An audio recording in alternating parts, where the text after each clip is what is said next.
So my name is Ephantus Kanyugi.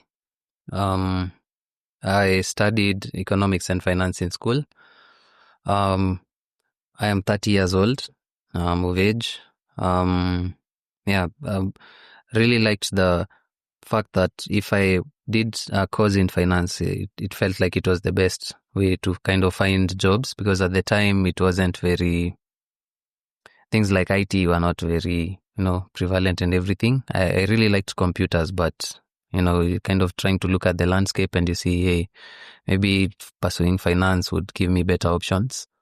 Yeah, but reality struck after finishing school. I actually finished in 2016. But unfortunately, I couldn't find a job.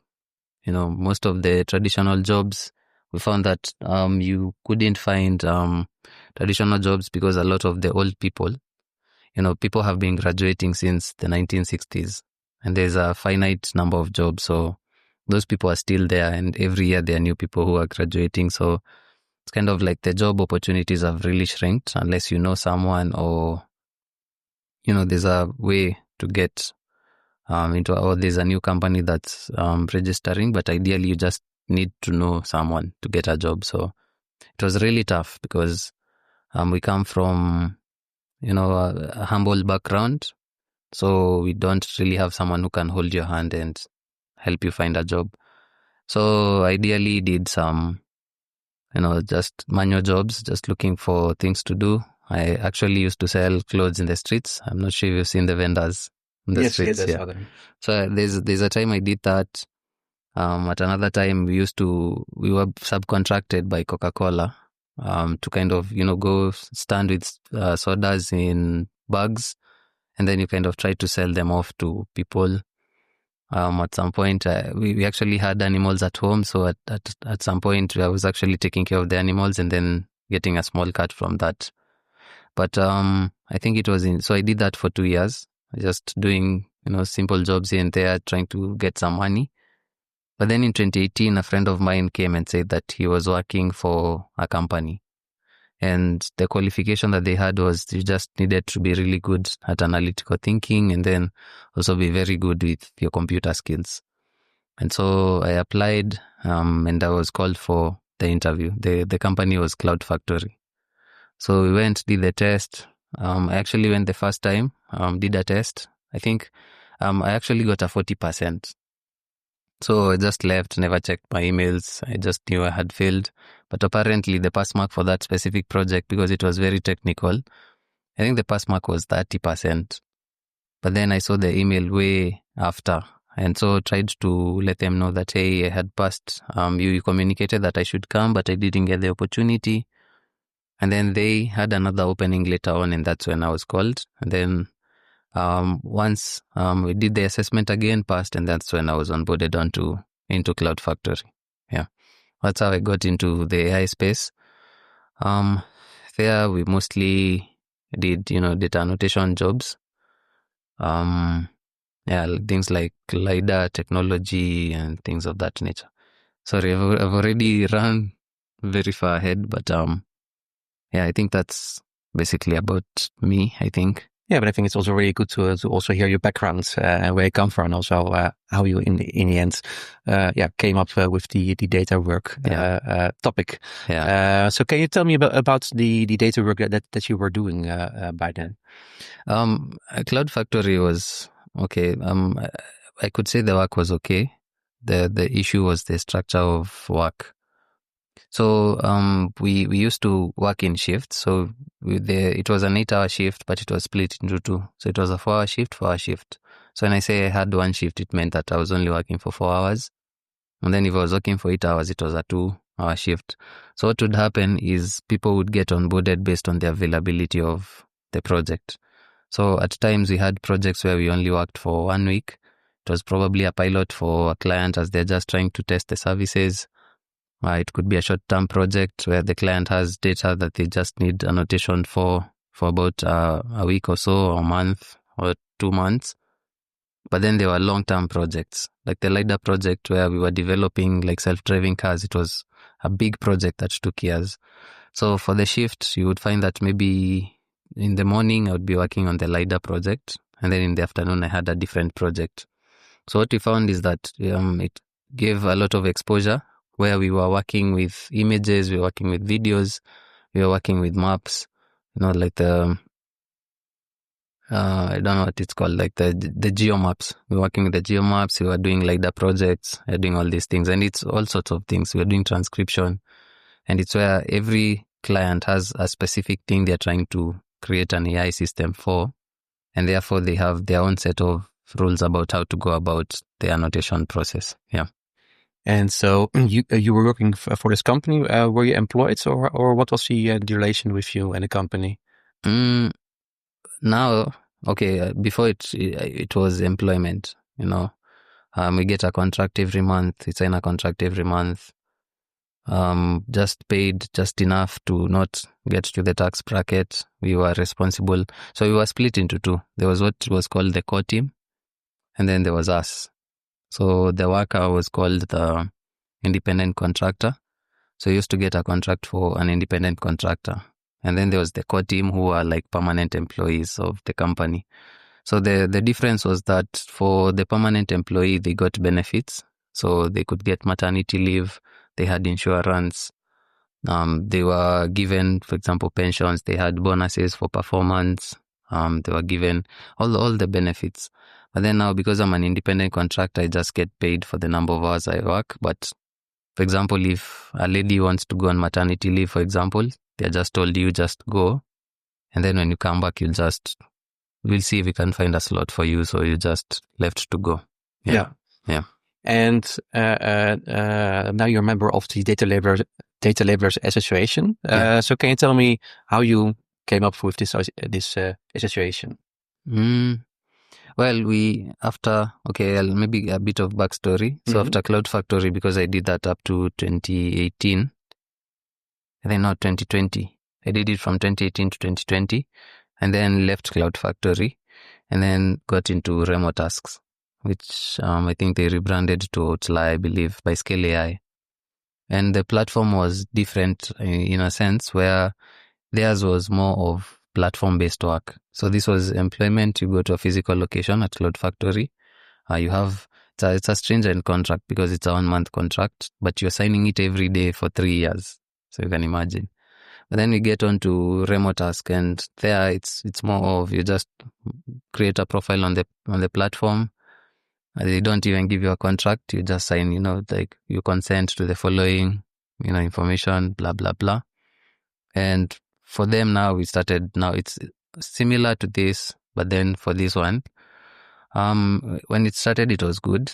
I think in Kenya, I was around the 10th person, because the main project that they were recruiting for was for LiDAR.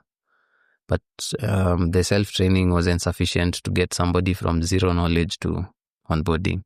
It actually took us a very long time to figure out how to go about doing the test and figuring out the project. So I think I was around the 9th person or 10th person to onboard onto Remotask in Kenya.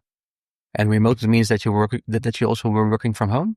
Yes. So the biggest issue with the sector, especially when it comes to data labeling, is the pay. So we found that we were getting paid 20,000 shillings, which is about $180. But the location, because the location where it was situated, it's in a suburb area. So that would mean that I would have to, for example, take 2 vehicles just to get to work. That would cut me, maybe $80 would just go to transport. When it comes to like the expenses working in an office setting, made that the residual income after I've paid for the necessary expenses was maybe $100 or so. So that was for rent, for food. If I have children, that is what I need to use for my children and everything. So it was very stringent, and therefore one cannot survive solely based off of the income you get from one company. So by circumstance, you just have to work for one company and then look for other companies to work for over time. So what we did, I used to work for CloudFactory and then Remotasks. So I do the 8 hours at CloudFactory and then come do 8 hours in the evening at Remotasks. Initially, it was good. There weren't too many people. The pay was good because I would probably do one task probably do it in about an hour or so and would get maybe $10. If it was a bit complex, get $20 for that one task. So you can see in a day, it was like really, really good money. And so I kind of left CloudFactory to focus on this one now full time, because if I could put 8 hours in here and 8 hours, so if I combined all the 8 hours and gave them to Remotasks, then that would be a better scenario. So I did that. So the problem is that over time, they kind of degraded their system. It's like the more people onboarded, the less they started paying. The project became more complex. So the task I would do with 1 hour now took me 3 hours. But then pay had reduced from $10 to a point where they would even pay me, say, $2 for work that I did for 3 hours. And then it got, the more they went, the more they recruited, the worse it got. It got to a point where I have done thousands of tasks and they're all under review. But then you find that just out of their 1,000, maybe about 20 of them will pay me. And then some will even pay me as little as $0.0002. So you can see it now became a situation where it's like you're forced to sort of have this backlog of tasks, because among their 1,000 tasks, at least there's maybe 20 tasks that will give you, in a week we used to pull maybe $20, despite working you remember I was working 18 hours, but now you're forced to constantly be on your laptop. As you can see, even now the laptop is still just around because we got so used to be constantly working. Yeah. So there was a lot of unpaid labor, you waiting and searching for jobs, but also not being paid for the work that you done. Yes. It was bad. Because what would happen is, it got to a point that a friend of mine would come and say, I don't have a job. What do you do? I'm like, it's Remotask, but the pay is not really good. But then they say, I would rather have the $20 than not have anything to do. But then now it would take them about 4 weeks just to start getting paid. Because for them, they need to do this backlog, so that when you have backlog, there's 1 or 2 tasks randomly that will pay you. So you find that even for the first 4 weeks, someone would be working basically for free without any pay. Yeah, so it was crazy. Some projects, they had nudity. Other projects, you'd find that you're working even on dead bodies. And it wasn't, what's the word? It's like the project comes and then you need to work on it. But even if you don't, then you basically have no work. So you kind of put in a situation where you kind of have to work on that project. And it was crazy. And then they used to penalize people for the dumbest things. It was like they used to give a timeline. They could say that this task, we expect you to complete it in 3 hours, for example. And then maybe you work on the task and it's very, very complex. So what happens is, after the 3 hours, the task is taken away from you. But then for the 3 hours that you put in, you will not get paid for those 3 hours. And, it would go to someone else. And we are not sure even if they paid the other person for the work that I had already done. So they were basically exploiting people for free labor. And so afterwards is when we met with a certain lady. Her name is Barhan, a researcher from Stanford. She actually met with Joanne where she was doing her research. It's called AI Harms. And it's like we got so used to the situation where it's like, I work for Remotask, I only get a few coins or so. And then just look for other platforms where you try to supplement. So it's kind of like you're working for 2 or 3 companies, just trying to, $20 from here, I get $10 there, and then cumulatively you sort of have something. So we got so used to it. It's like you're so much in the picture that you stop seeing the frame, and it becomes a norm. It's like everybody in your space is going through the same thing, so you don't understand that this is not right. But after we came across Barhan, and then we are telling her, like, for example, Appen would send out a project and they would say, hey, we'll pay you $10 to give us 12 pictures of 12 videos of children between the age of 5 and 10 years doing cartwheels, playing, maybe laughing. Like, they would give like specifics and would be like, hey, okay, if it's just pictures, then I don't have a problem. And, go ahead and then take videos if you have a kid. And they would have, and what's funny is, for example, they would tell you to give 10 pictures. And then they would say that out of the 10, 1 was bad. So they would not pay you for that batch. So you can see they're also trying to gain your information and they're trying to collect your information. But so it's a violation of children's rights, which we did not know. And then they're also exploiting us for free labor because a lot of people will provide the images, but they will not get paid. Another issue was there was a lot of tracking software. We used to have software for you to work for Remotasks, for example, CloudFactory. They used to put monitoring software on our laptops. And the thing is, you don't have control over that software. So the moment you switch on your laptop, whether you're working or not, then it just brings itself on. And then from that point on, it's constantly tracking what you're doing on your machine. And you can't even uninstall it unless you format the laptop itself. And then some of them would actually require that you work with your webcam on. So, for someone who's desperate for work and everything, it's just, okay, I don't mind, just do whatever we do. But we don't know if they're collecting information. We don't know if they are taking pictures, if they're using you as a human subject. Don't know about those things. But I actually started to see these things as issues. The moment now it started being laid for us, it's like, no, but this is a violation of this right. There's the data protection rights. You're supposed to, there's the fair pay. But these things, we got so used to them that we used to see like they were normal things and things that, it became so normal that it didn't look like it was anything bad that was going on. Yeah. And then how did you all make the step of starting this association? Yeah. It's actually been a long process. People have actually started hearing about us now, but we started the association in not exactly started, but through the fellowship, the research that we were doing with Barhan, we started being exposed to, this is a violation of your human rights. This is how you're supposed to address it. And then we started interacting with people in the space, people like Siasa Place, people like Masi Motemi from Zillian Sumbi. She's the one who did the litigation of the Meta case. And, just interacting with them. They've actually helped us a lot in putting us in spaces. We were not formed yet. We're just a collective of 10 members who came together, Joanne as the president, and we just were put in spaces where we kind of started to understand something could actually be done about these challenges.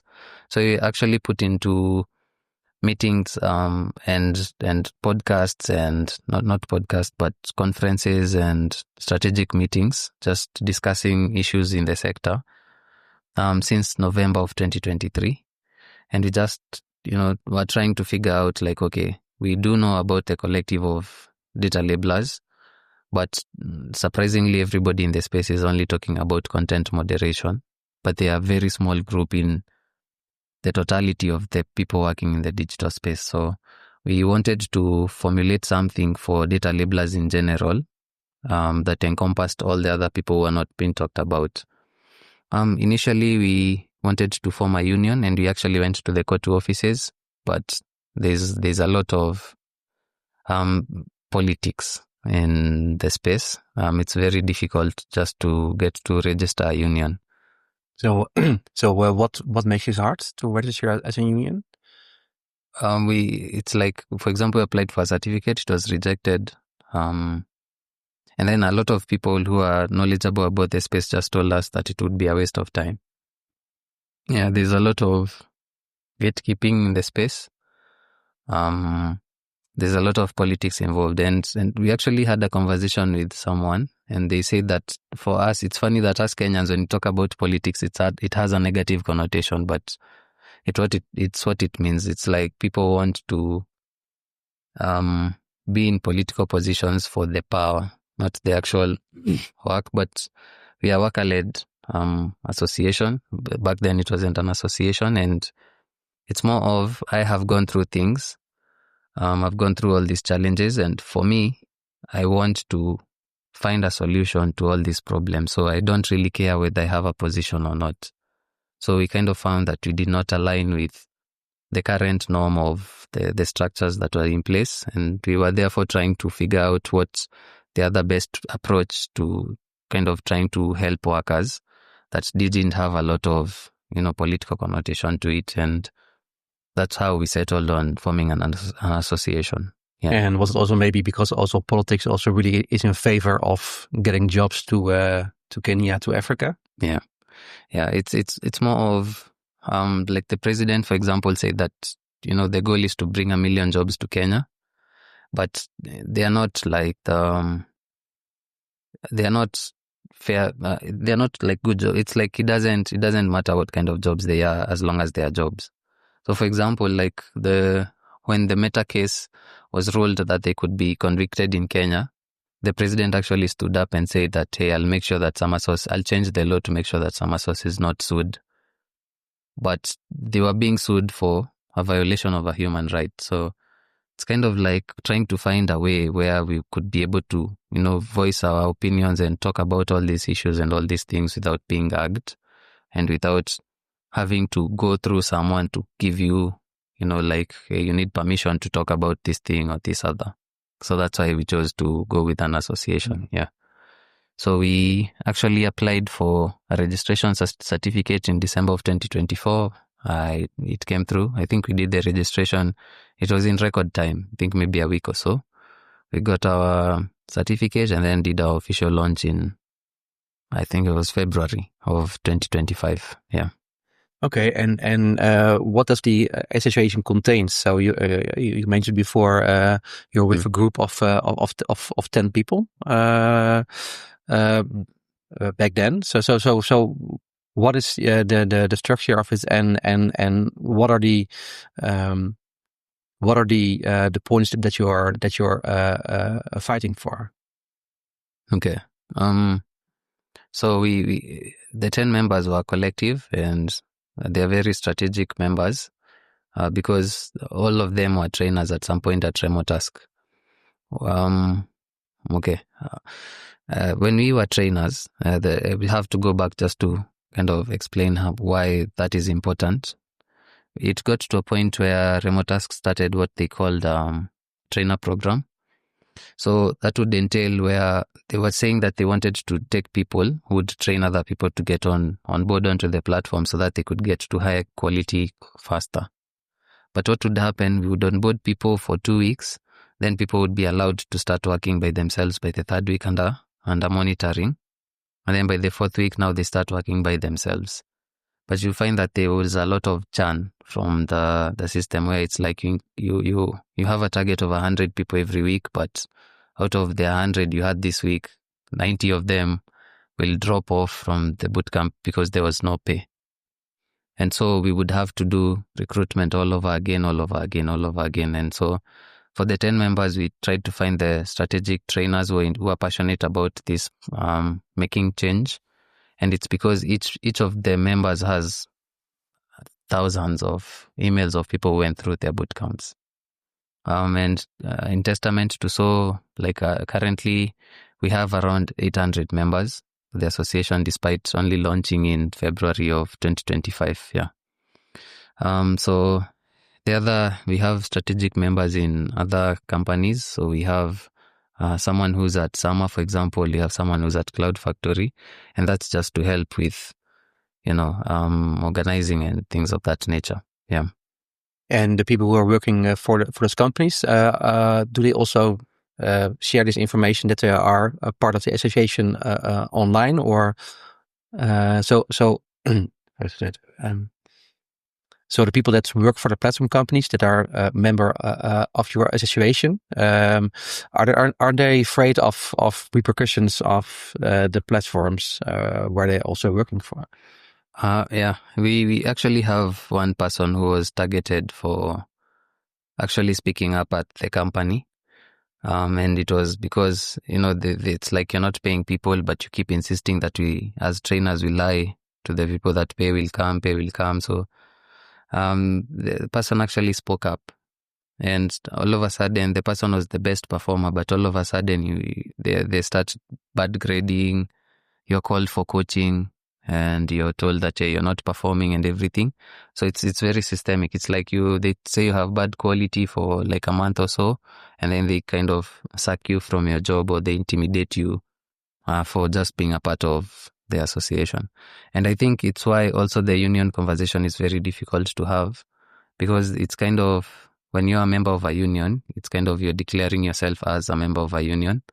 But at least for the association, I think members are just present without really being put out there as members of the association. Because when they were publicly a member, and then it could also face these repercussions. Yeah. And how did you find all those people? Because you said we started in February this year. It's now, when we're recording, it's now end of May. Yes. So not so much time. So at what way did you find the people to join you? To be honest, it's all been word of mouth. Yeah, like I said, okay, I'll give you an example. Like a place at Summer Sauce, we saw that the content moderators, they have about 500 content moderators at Summer Sauce, but then the company employs 10,000 people, and the 10,000 people, so the other 9,500 are actually data labelers. The, transcriptionists, people working on data entry, data annotation, and all those. So there's a very large population of workers.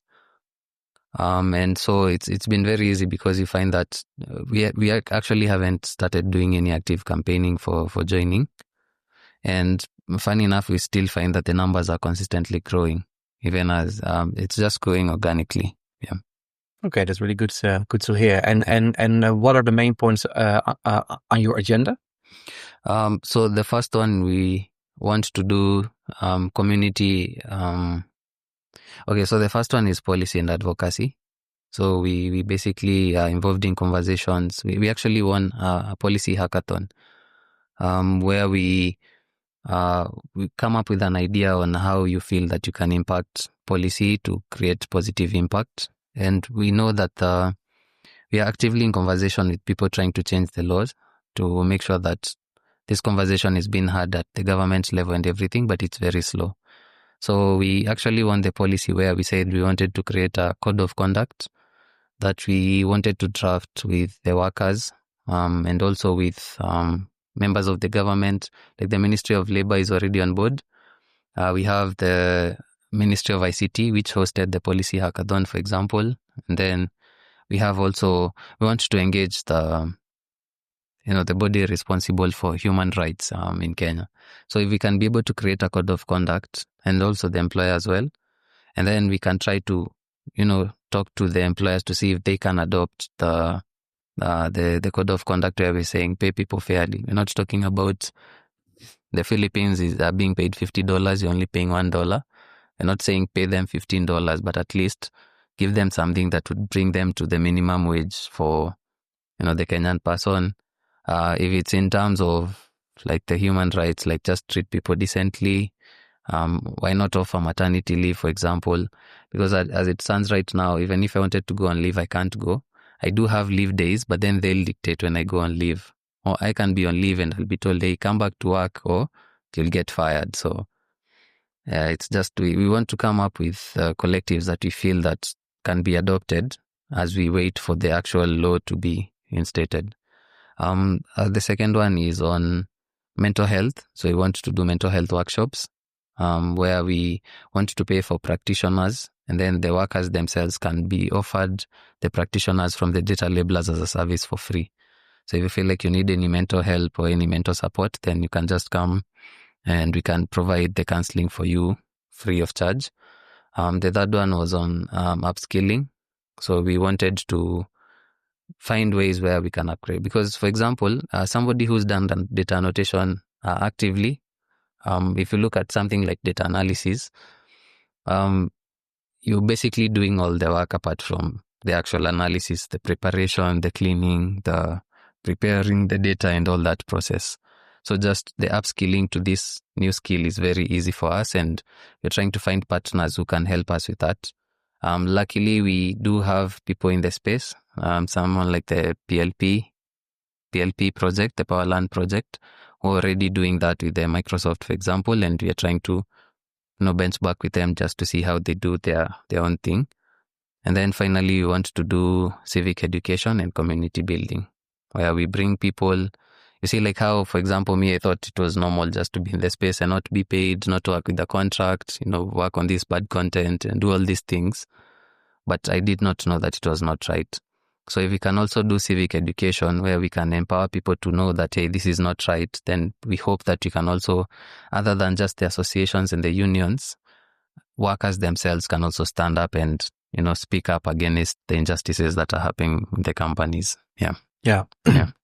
And there's also always the balance between short term and long term. I think that's also where you also show the difference between where government and unions are choosing for and where worker organizations are choosing for. So government says, okay, we want 1 million jobs, but they're not looking to the quality of the jobs.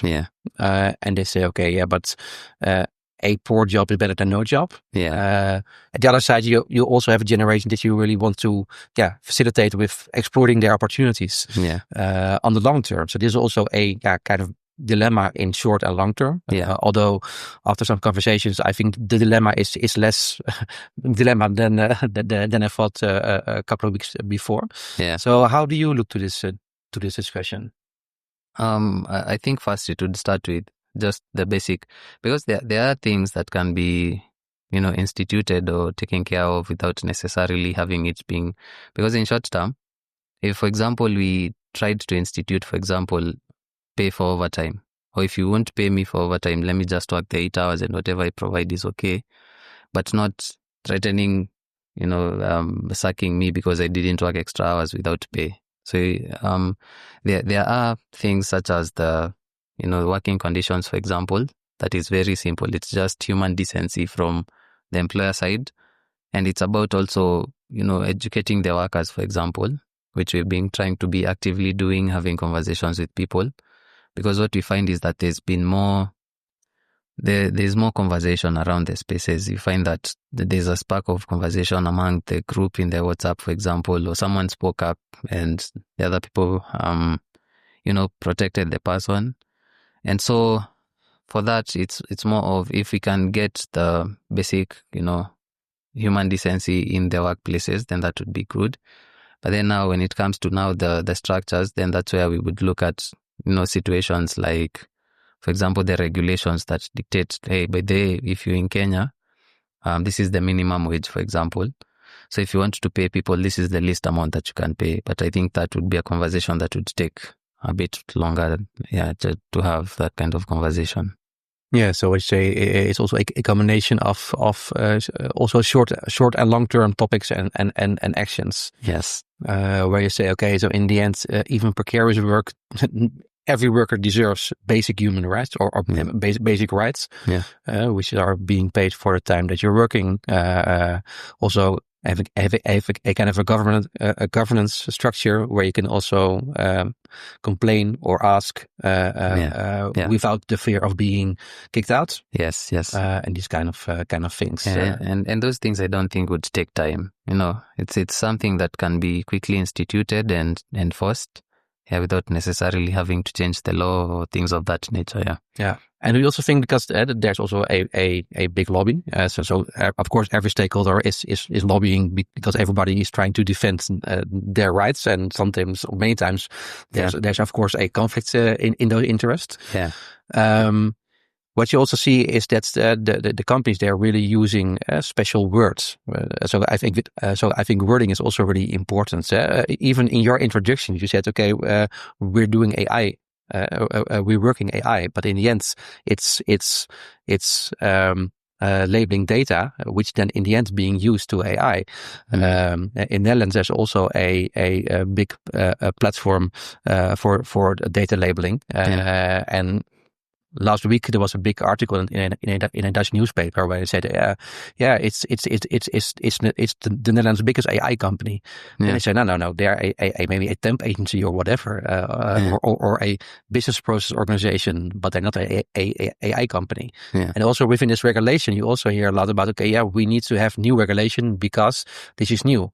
And in the end, especially with the on-location work, it's the same as customer support. There's people in a building doing work which is nothing new. So in the end, I think also many existing regulation could also apply to fix the basic problems of this sector. Yeah, and it's sad that it's a very slow process just to change the law, but at least now there's step and there's talk towards it. So it will be a slow process, but at least we know that there's something that is going on in the pipeline to at least see if the necessary changes can come about. And it's good to be part of that conversation. Yeah. Yeah. So what you'll say is that also by making this category and these problems visible, then people can't ignore it. Yeah, and I think the biggest challenge actually with what we've seen is that whenever we put in these spaces, there was we went to one of the events, even by Kickternet, for example, and as we are speaking, the people at the top only know about the surface level of AI, where it's like, it's a $1 billion empire, so we need to learn how to get more taxes from the industry because it's not taxed. We need to figure out how we can bring more jobs to the country, but they don't understand the plight of the workers themselves. So I find that even as they're making policies and they are going about law and everything, they are working from a perspective of trying to, tax the tech companies and all that without knowledge that the actual workers are actually suffering. So even bringing them to the awareness of, hey, these are the things that are going on. People are suffering from PTSD, back problems from sitting for too many hours and things of that nature. It's like you give stories and they are very shocked. It's like we did not know these things were happening. And just what we are calling civic education, even of the policymakers, is something that we see that is now helping us a lot when it comes to having it's easier to have the conversations now than it was a few months ago. Yeah, and what made the difference between now and a few months ago? A lot of people a lot of people did not know what data labeling is. So that would be the first conversation. It's like, this is the data labeling. And then the second thing is that a lot of people did not understand or were not aware of the challenges that people are facing. And this was obvious when we went to an ILO conference. And we were sitting in the meeting, and when they talked about it, they said there were only 400. They mentioned that there was 400,000 digital workers in Kenya, but just from Remotasks alone, leave alone all the other platforms, we know for a fact that over 400,000 people have worked on this platform. And then as they go into the challenges, they were mostly speaking about the cab hailing drivers, the Ubers, the Bolts and all that. So we saw that there was a gap where there's this whole big group of people that were not represented in the space, and just making people aware, putting out awareness that, hey, there's this large group of people that work and they are not seen. They're in the background of everything is one of the biggest things that we see has brought a lot of change from back then to now. Yeah, maybe policymakers also were a bit afraid of the topic because when you talk about legislation, ride-hailing or what is taxi? I really hate the word ride-hailing because it's just taxi. It's a nice frame which everybody copies, but it's just taxi, of course. Yeah. And also delivery, they're really visible on the streets, but they're also on location work. So if you make regulation, you can do it because demand and supply are in the same country, most of the times even in the same city. Yeah. And the problem, of course, with online work is that the demand and supply are at different continents most of the time. So I think also that maybe policymakers quite long avoided the discussion on the online work because they knew, okay, this is going to be really complex because there's no global labor law or whatever. So these solutions are even harder than with the on location work. Yeah. At the other side, in the end, it's labor being done on location.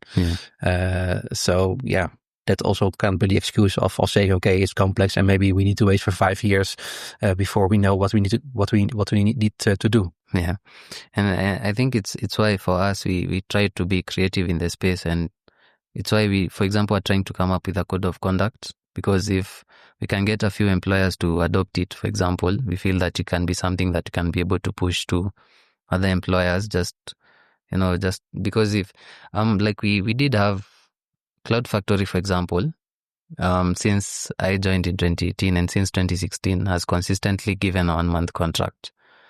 We don't know if it is through all the noise we are doing and all the civic education, but then a new project that came up at CloudFactory, they actually gave out 3 months contracts, and they're actually paying people more, a pay differential for example, when they are working the night shift, for example, people are paid more, and they're also given transport on top of the basic pay. So we find that, for example, the code of conduct is something that we can be able to institute, and it makes sense even to the employer. It's something that we feel can at least better the lives of people before we can get to the regulation point, which we feel will make a huge difference for people.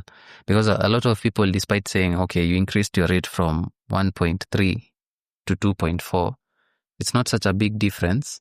But then people are so used to living on this 1.3 that the 2.4 actually feels like, there's hope that things could get better in the space, and people are actually looking at the company with a hopeful eye. And we are hoping that we can do that for the industry and maybe even improve it further. Yeah, I think for the crowdsourcing code, maybe also interesting to look at the German crowdsourcing codes by some platforms. Yeah, I think even the first Wage Indicator podcast was about it. An interview I did with one of the founders. Yeah. And they also did that in the end. Yeah, I think the biggest challenge with a code of conduct is that you also need to survive the momentum. So when the momentum is when everybody signs, then you have attention. But what happens in 1, 2, 3, or 4 years? So I think it would be really important to see, okay, how can you make this also on a long term successfully? Yeah. I think for the long term, ideally it would be through regulation. I think that's bottom line, because if the country has standards that you need to adhere to in order to operate in the country, then it would be very difficult for the companies to go against it. Because I think what pushes people also to go into the platforms is they are used to the companies here. And you find that if, for example, I can get 20,000 shillings and I go to the office, and I can make the same amount when I work on the platform, I would rather work on the platform because the logistics are cheaper. See, but if we can get to a point where through regulation, like people working in the employers working in the sector or bringing jobs to the sector, pay well, then I would be incentivized to work for this company rather than on the platform. And I think that by proxy would just push the platforms to be better and provide better jobs in the sector. Yeah. And what about the clients? Because we're talking about the workers, we're talking about legislation, policymakers, we're talking about the platform companies. Yeah. But in the end, and that is of course a big difference with taxi and delivery. With taxi delivery, the consumer is the client. Yeah. So you have many clients, but with the data work, there are companies who are clients of the platforms. So what kind of responsibility and what kind of role, maybe also what kind of lobby can you do to these stakeholders? So how can you also make them aware about also their responsibility for their supply chain? Okay. There was this conversation we had with some members from Uniglobal, Benjamin, and one of the conversations we had was, I don't remember exactly what it's called, but it's a treaty of sorts. And this treaty is in the shoemaking industry. It's where they go to a company like Adidas, and then they go and say that these are the challenges. Because initially what happened is there was a union, I think it was in either the Philippines or India or someplace. And what they would do is there are several factories, and then they would go to one factory and try to tell them that, hey, these are the conditions, so you need to do this and this and this and that. But what would happen is they would say, hey, I would like to adopt this, but then I would be making losses because another company is doing that. So it was very difficult. But then they actually went directly to the client, and then they say, hey, this we feel are the conditions that you would need to give to the people you're outsourcing the work to, who give work to the employees. And we feel that if you enforced it like this, like if you want to work with us and we give you, the contracts or the tenders and everything, then these are the things that you need to institute. Then it became a lot easier because it became sort of a code of conduct. So I think the client has a lot of power But I think the biggest problem is that a lot of the clients don't know that these tech companies are actually taking advantage of their workers. And that's why it's so important to, speak up, give these stories and all these things just to make them aware.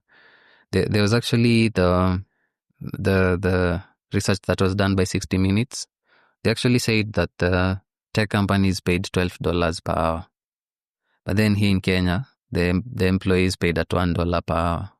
But they are the one who are doing the majority of the work. So you can see that if, for example, the client would insist on, hey, pay these people well, then we believe that also change can be instituted from a client perspective. Yeah, I fully agree. I think the client is way too inactive in those discussions. The same also like with social media, with Facebook and with X/Twitter. Yeah. In the end, without clients buying advertisements, Facebook is gone. So I think clients also need to take more responsibility in that, because they also have to have the power to make things change. Yeah. And what are your plans for the let's say coming year? 6 months, whatever you want. Yeah. We actually, we are only maybe 4 months in, so we are still trying to put up. We have basic structures. We have the skeleton of the association, but we want to have proper working structures. But then even in the background, we're still working on, for example, the code of conduct, which we're about to start working on it. And that would involve a lot of engagement between workers, between stakeholders in the government, between employers, hopefully even with clients, and just trying to come up with a code of conduct. I think that's what's taking most of our time. We're also trying to find strategic partnerships where, when you talk about, for example, the mental health workshops, we're also trying to see if we can find partners who will work with us to be able to provide the services so that we can be able to offer that. But then actively, we're also trying to build engagement with workers. I think the workers have been very quiet because out of fear of intimidation or being fired or things of that nature. But then we've been encouraging workers, and I think that's why our member base has grown so fast. It's because we are providing them a platform where they can be able to speak up and talk. Yeah. So I think that's basically what we'll be doing for the next 6 months, and also just trying to grow our membership. Yeah. And are there some points where you also can need some help, maybe from one of our listeners? Yeah. We've actually been, all these things we've done from pocket, from the 10 members. We just try to do everything from pocket. We don't have an office. Everybody is forced to work on different things just to facilitate everything that is going on. We did want to do a mapping. I forgot to mention, because there were questions you were asked. Someone asked us and said, how many of your membership, for example, are people who are disabled? How many are women? And we have membership, but we don't know the exact. And then we also had an interview with someone, and for them, they said that, hey, I have been doing data annotation in the space since 2017. And then you go ahead and ask how many companies, which are the companies you've worked for? And he goes ahead and mentioned 12 companies I've never heard of, despite also working in the industry since 2018. So I find that there's also a knowledge gap between what is going on in the industry and, what we know. Even for us, as me working in the industry, I don't know everything about it. And therefore, we wanted to do a mapping just to kind of understand what the scope of the workers working in the digital space looks like. So it's our main project. It's our biggest project, aside from now the code of conduct and all that. But I think our biggest challenge is the funding. We need to pay people. We need to pay for location. We need to have a central point where we can, do all this work. And it's been a struggle because everybody is everywhere, and we're just trying to find our way through this whole thing. Yeah. But ideally, we also would like to have strategic partners. For example, like we mentioned, the mental health professionals. We also were looking for someone who would help us with the upskilling, for example. I don't have the ability to teach someone how to do data analysis, but if we could partner with people who are very passionate about teaching people how to have these skills, and then also certifying, who have the ability to certify these people so that they can look for jobs, that would be good. And then also for the civic education part, there are people who are experts at that. So strategic partners and funding is mostly what we are looking for. Yeah. Okay, let's hope that's also one of our listeners can also contact you. I will also share the information also to your LinkedIn page in the comments, so people can contact when they have ideas on that. Maybe to contact us, you can text us at our email. It's our main source of communication. You can reach out. It's info@datalabelers.org. You can also find us on LinkedIn as the Data Labelers Association. Personally, you can find me on LinkedIn as Ephantus Kanyugi. It's Ephantus, Ephantus Kanyugi. And then for president, it's Joanne Kenyan. She's the most active when it comes to engagements with people. So she is the best. So you can find her also on LinkedIn. She's Joanne Kenyan, and her email would be joanne.kenyan@datalabelers.org. Yeah. Okay, perfect. Yeah. So thank you very much for the interview. Thank you so much for having me. It was such a good conversation. Yeah, and look forward to more. Thank you.